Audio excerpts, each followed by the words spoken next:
بسم اللہ الرحمن الرحیم۔ دوسرا جو اختلاف ہے قربانی کے کس پر ہے اور کس پر نہیں، پہلا تھا مسافر کے حوالے سے، وہ ہم بیان کر چکے۔ دوسرا بچے کے حوالے سے کہ بچے پر قربانی ہے کہ نہیں ہے، اس حوالے سے نقطہ نظر سن لیجئے۔ امام اعظم ابو حنیفہ اور امام ابو یوسف رحمۃ اللہ علیہ کے نزدیک بچے کے مال سے قربانی واجب ہے، اور اس کا باپ یا اس کا وصی اس کی طرف سے قربانی کرے گا۔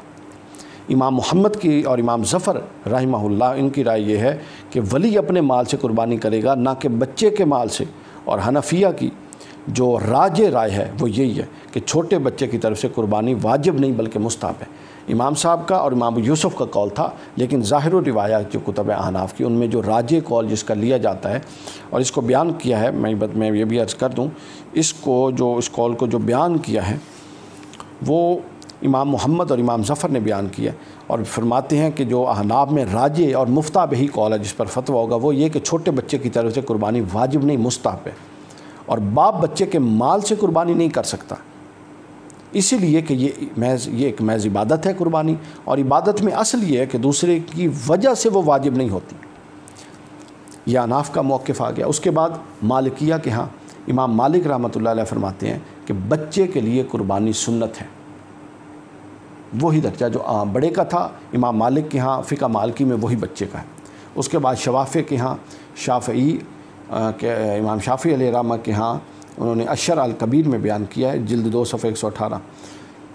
کہ فرماتے ہیں کہ بچے کے لیے قربانی سنت نہیں ہے۔ امام شافعی کے ہاں سنت نہیں، امام مالک کے ہاں سنت تھی، امام شافعی کے ہاں سنت نہیں ہے۔ اور اسی طرح جب ہم امام احمد بن حنبل حنابلہ کی طرف جاتے ہیں تو امام احمد بن حنبل بھی امام شافعی کی موافقت کرتے ہیں، اور وہ بھی یہ کہتے ہیں کہ بچے کے لیے قربانی سنت نہیں ہے۔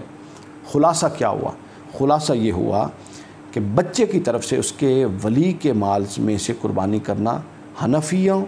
اور مالکیہ کے نزدیک مستحب ٹھہرا، حنفیوں کے راجح قول کے نزدیک، لیکن میں نے بتا دیا امام صاحب کا ایک قول اس کے وجوب کا بھی ہے، جس میں امام صاحب بھی ہیں، امام اعظم بھی، اور ان کے ساتھ امام ابو یوسف بھی ہیں۔ لیکن جو مفتہ بہی قول ہے، مذہب مختار جس کو کہتے ہیں، مذہب مختار حنفیوں کا یہ ہے کہ بچے کی طرف سے قربانی مستحب ہے،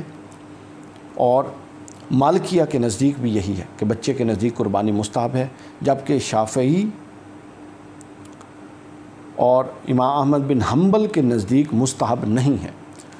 مالکیہ کے نزدیک میں نے عرض کیا مستحب ہے، مالکیہ کے ہاں بھی 2 قول ہیں، ایک مستحب ہونے کا، ایک سنت ہونے کا، لیکن جو راجح قول ہے مالکیوں میں وہ مستحب ہونے کا ہے۔ یہ بالکل اسی طرح جس طرح احناف میں وجوب کا قول بھی موجود ہے اور استحباب کا قول بھی موجود ہے، لیکن راجح قول مستحب ہونے کا ہے۔ لہٰذا دوبارہ خلاصہ سماعت فرما لیجئے، بچے کی طرف سے اس کے ولی کے مال سے قربانی مذہب مختار کی روح سے حنفیوں اور مالکیوں کے نزدیک مستحب ہے، اور شافعی اور حنبلیوں کے نزدیک مستحب نہیں ہے، بچے کی طرف سے قربانی نہیں کی جائے گی۔